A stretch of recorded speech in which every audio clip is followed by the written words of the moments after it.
Hello everyone, welcome back to the workshop. Today we're going to be making ourselves a set of meat skewers. Thanks for Okay everyone, here we are at the workbench. Real quick I want to go over what we're going for in these meat skewers. So, to make a good meat skewer, you can't just simply have a pointed bar that's long and has a loop on one end.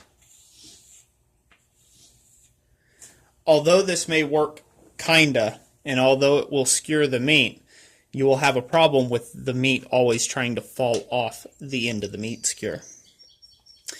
So the way that we counter this is by adding twists to the meat skewer.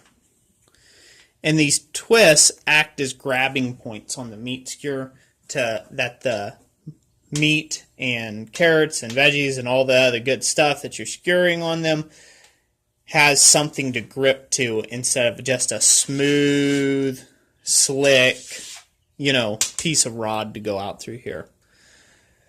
Hand-forged meat skewers are a lot better in the sense than commercially bought meat skewers, because most commercially bought meat skewers are, like I said, they're just one nice smooth shaft and no real grip.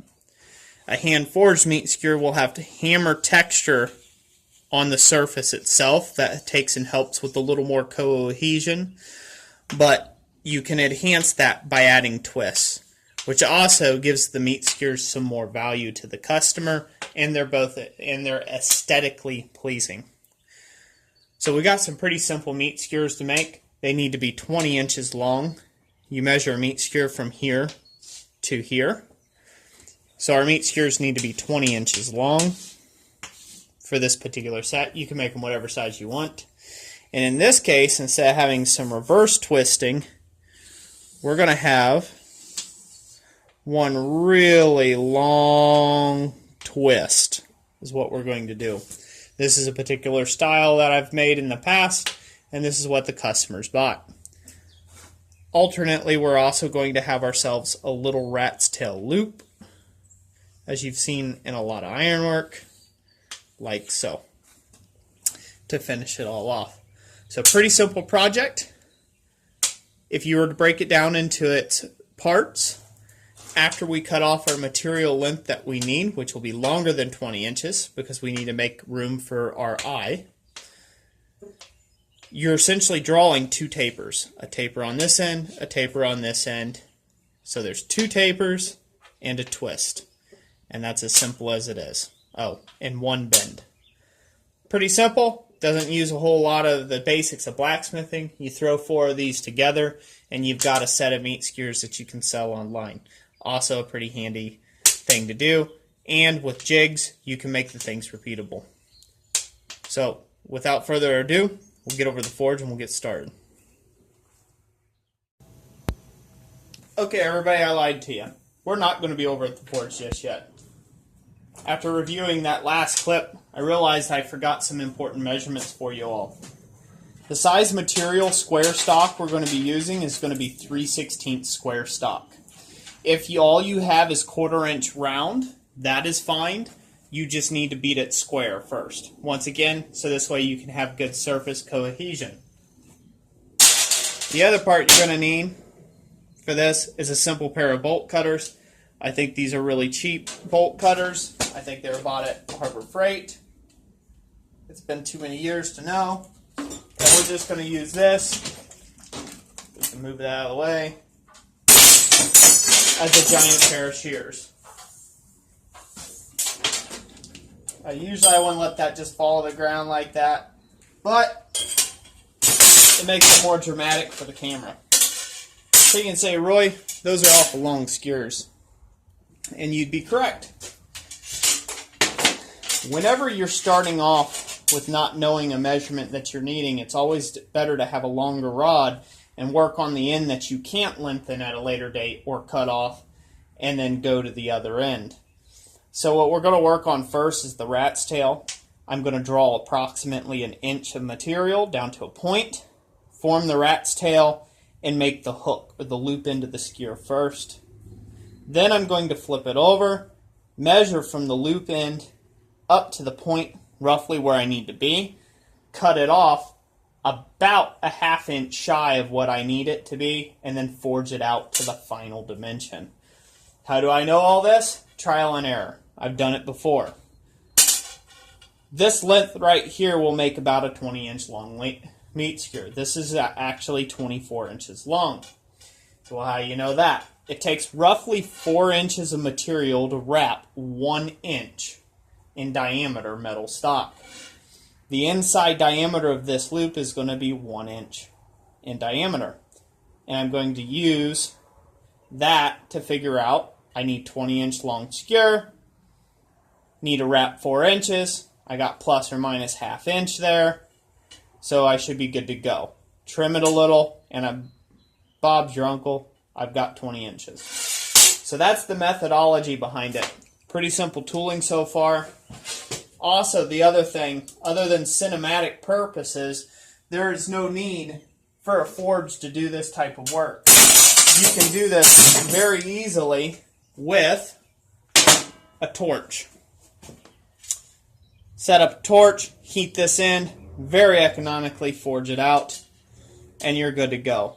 This small a stock actually heats quicker with a torch, and you can be more efficient at it than firing up a big giant forge. Also, this is something I used in my earlier days whenever I had small stuff. I know it's not pretty to look at, seen a lot of hooks and small things. Just having a blowtorch or having some sort of torch, propane torch sticking in there, and having your tips heating up that way, it's a small localized heat. There again, it makes it efficient. The only problem with a setup like this is you only get one shot to take and get your hook right, because the hook won't fit back into the opening of a 1-brick forge like this. So, to save time, and it's a very hot day, I'm going to go ahead and use a torch, and I'm going to show you how that works first. And we're going to heat up these ends of these rat's tails and start with that.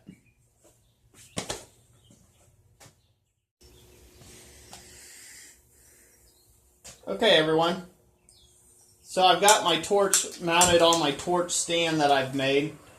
I'll put a link in the description and at the end of this video where you guys can go get plans for this over at my website, blacksmithpdfs.com.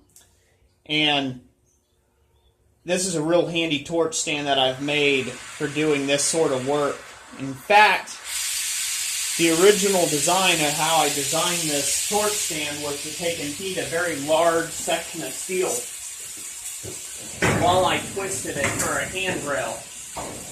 I couldn't think of a different way of doing it, and it just seemed like that was the most logical. So what I want everybody to notice, and I'll tell you I'm sorry right now if the colors look a little off. The colors might look a little off in this video. I'm using the cell phone to film this. My wife has the other camera. So hopefully you guys will still get the idea. You won't get the true colors of the steel. But right here already I'm up to a forging temperature of the part that I need to be up and hot, which is about 1 inch of material. So that's up nice and hot.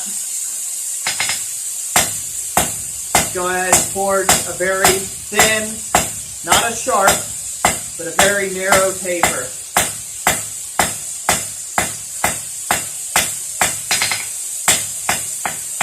Now as you're seeing, I'm not having to kill it. Okay, that taper's done. I've set that off to the side and go to the next one. So this is how easy and quick this job is. You can see where this would be really beneficial to do this in your shop. And the torch stand sure does make it nice. That's my shameless self-promotion for my plans. If you guys haven't been supporting the channel with the plans, well, really no avail to you. There's a lot of really good plans over there on the site. I hope you guys would consider to check those out. I make those for you guys.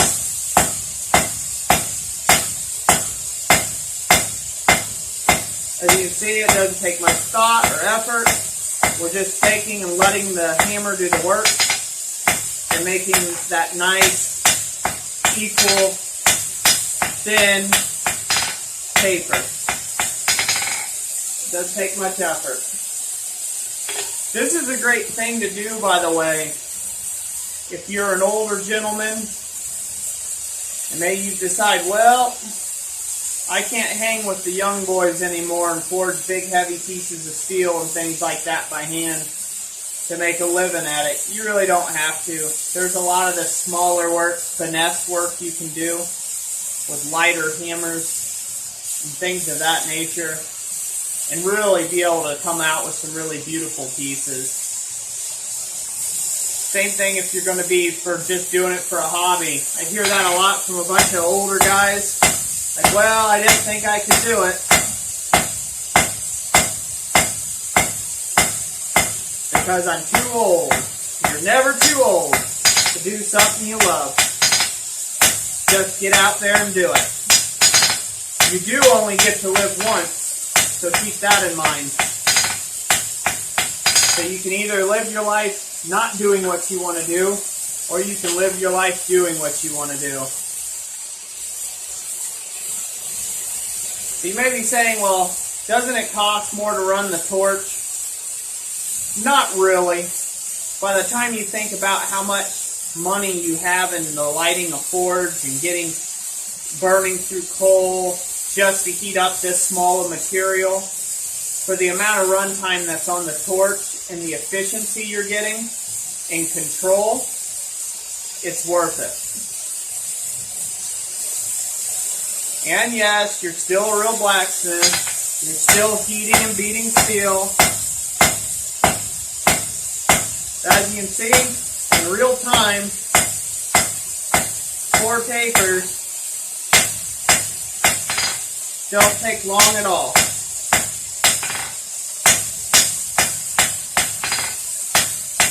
No magic to it, just getting the work done.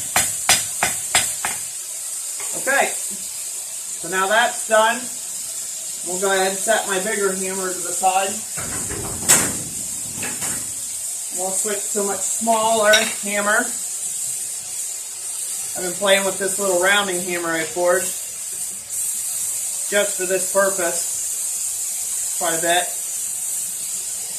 I really wish I could capture this on this video. I'm actually going to be getting a new phone here soon, and you guys will probably not even know the difference. But you probably won't even notice the difference on it. But I'll notice. Okay, so I just made a rat's tail on there. Essentially with a rat's tail, you're just trying to curl it down, flip it over, and curl it back to yourself. So heat the tip, get it nice and warm first, then move up the shank. Once again, this is where a torch is nice and controlled. You can put the heat right where you want it, so you can replicate things very easily.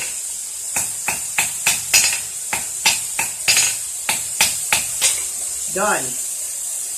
We move right on to the next. And as you can see, I can be efficient without a 5,000-pound hammer to be forging on.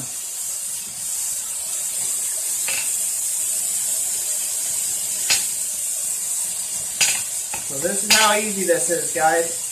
Just do it like this. It makes a really quick job of it. I could stand here and do this all day. And I hope you guys are paying real close attention how I'm doing this. I'm going very quickly through this, but I'm taking every piece up to the same stage before I move on to the next step. So the next step I'll reposition and we'll be over at the vise. And I'm going to use a little bending jig that I've made, and I'm going to bend the eyes on it. Okay everyone, I've got my jig mounted in the vise. Now, most of the time you have to quench that little tip out there, that little rat's tail tip. But we don't have to do that in this case. We're just going to push that past the edge of the torch and heat up everything else behind it. And we're going to take a pretty good heat on this. We're going to need probably a good 3.5, almost 4 inches of it good and heated up here.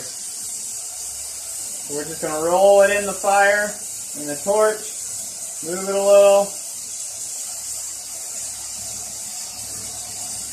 And like I said, this is thin material. It doesn't really take that long to heat up as you might think. Just takes patience, guys.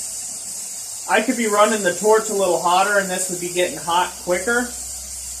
But I want you all to still be able to hear my voice. I'm going to heat this up. Get it good and hot. I won't make you watch all 4 of these, but you essentially will get the gist after this first one. You get a nice even heat on it, where you want it to bend the most. Once you feel that you got it,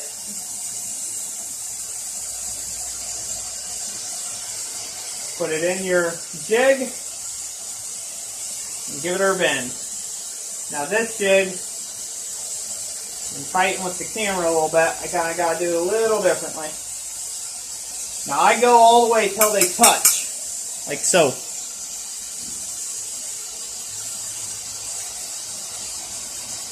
And then we'll bring it back the opposite direction.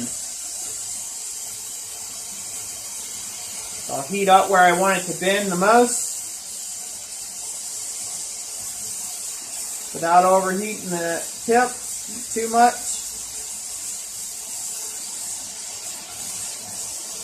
You know, like I said, this is the great part about this torch. You can heat where you want it to bend. You don't have to heat anywhere else.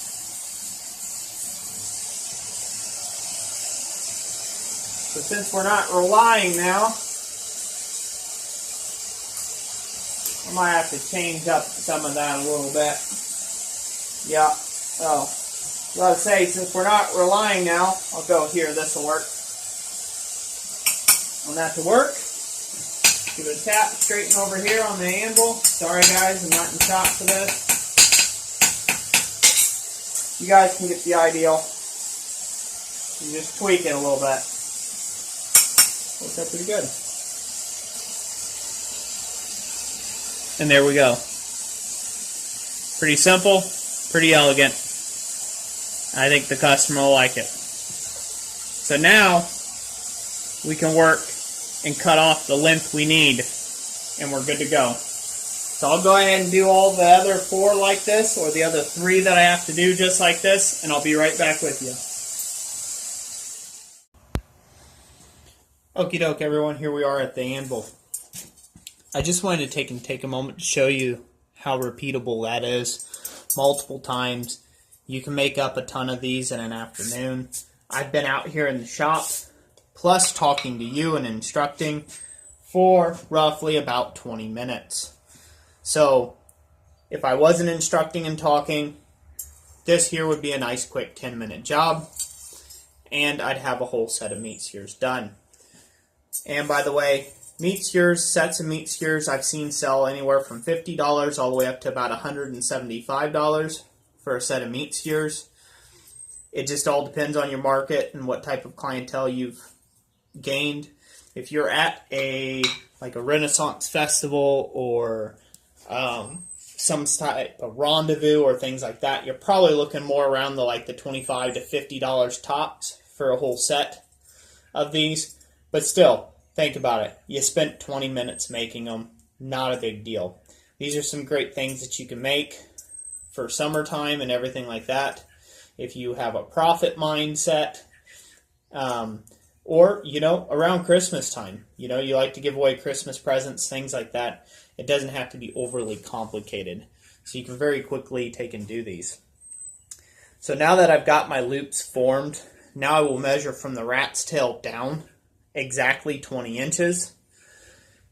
Then I will remove a 1/2 inch of material beyond that. So I will actually cut this length, this shaft, at 19.5 inches. And with it only being 19, once it's cut at 19.5 inches, I'll go ahead and forge out the points on the other end. Same process as before, but this time I'm just not going to show it to you. When I come back to you, we will actually be at the vise, and I'll probably have these twisted. I have to run the big forge to do that. Essentially, you want to get the whole length nice and hot.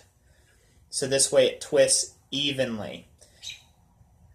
If you want to take and do it, you can also do it cold, but you have to make sure that you didn't get hot spots where you've already done your forging, like down in here, and then try to twist the whole length cold, because the grain has grown on anywhere that's been heated with a fire, like a coal forge or a gas forge.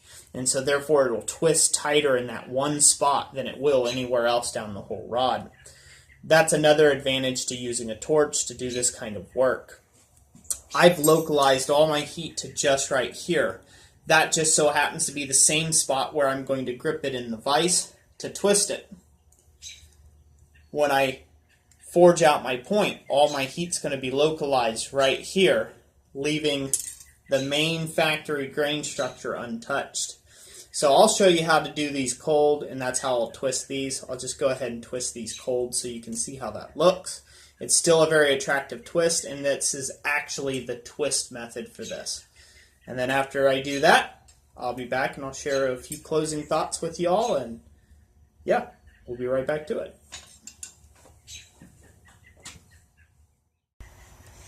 Okay, everybody, real quick, I wanted to show you that my math usually comes out right. Very seldom it does not come out right, but when it doesn't, it really shocks me. That's not a brag on myself. It's just to take and show you that that methodology works. I wasn't calculating the universe. It just comes off of experience. There's the 20-inch mark from the ends of the rat tail. There's the end of the rod. 20-inch mark into the rod. So that extra 4 inches I laid off, keeping in the memory banks. 20-inch mark into the rod. You see that one got a little over. So on and so forth. Once again, 20-inch mark into the rod. That one was a little over again. Doesn't matter. That little bit's going to get nipped off, and then we're going to forge out our taper, and we'll be sitting right at a 20-inch length. Now you may say, do I need a lot of anything for the twist? From my experience, no, you do not.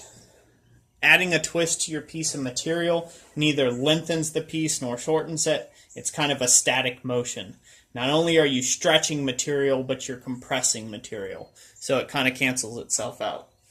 So you don't have to worry about allowing a certain amount of material for a twist unless you're trying to put a twist in a very specific spot.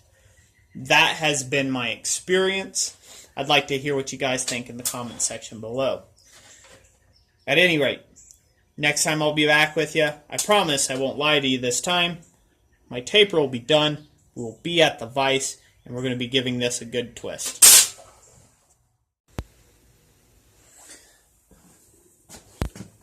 Alright, here's the last part. We're going to go ahead and take and get this locked up in our twisting wrench. We've already got it locked up in the vise, and we're going to twist this section here. The key to doing these is to take and give it some time to bend. Don't twist too fast, otherwise you may twist all in one spot. You want the whole piece to have a chance to turn and twist evenly if you can. So, also, if you're doing multiples, like a whole entire set, you want to go ahead and count revolutions if you can. And if you notice one spot getting tighter than another spot, you can always take and regrip it and position it in the vise. So like back in here, I need to get this a little tighter back in here as like that is. without this going any further. So we're going to take it loose, take it back in our vise to the part that we needed to have twist up a little more.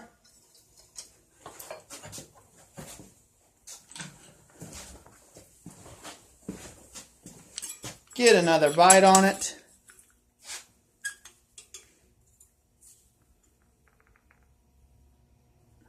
And get it where it's sitting square. And there we go. Simple as that, guys and gals. I usually just do a little adjusting while it's in the vise to make sure she's nice and straight. Give it a bite. Adjust wherever you see that's crooked on it. And you're good to go. So I'll leave you with my final thoughts over at the table. Alrighty, ladies and gentlemen, there you have it. 4 twisted meat skewers. All about 20 inches long and ready for the customer. Ready for shipment to the customer. Or I should say almost ready. Now at this stage, they are all ready for their final treatment. What I would do is I would go ahead and take and wire wheel these, and then I would go inside to the oven, put them on a rack, and put it on high varibroil in the oven, and let these come up to a really nice even blue in temperature, and then go ahead and rub them down with coconut oil to season them for the customer. So that's it for today. I hope you all liked this video. Give it a big fat thumbs up if you did. Give it a big fat thumbs down if you didn't. As always, I greatly appreciate all my loyal subscribers out there. You guys mean a lot to me, and I greatly appreciate hearing all your comments. They encourage me to keep doing stuff like this daily, and I just thank everyone who has had a hand in supporting this channel along the way. Anyways, God bless you all. While you're here and watching this video, there'll be some other related videos that should be coming up now. And, maybe you can check those out. Thank you all for watching. God bless you all, and we'll catch you on the next one.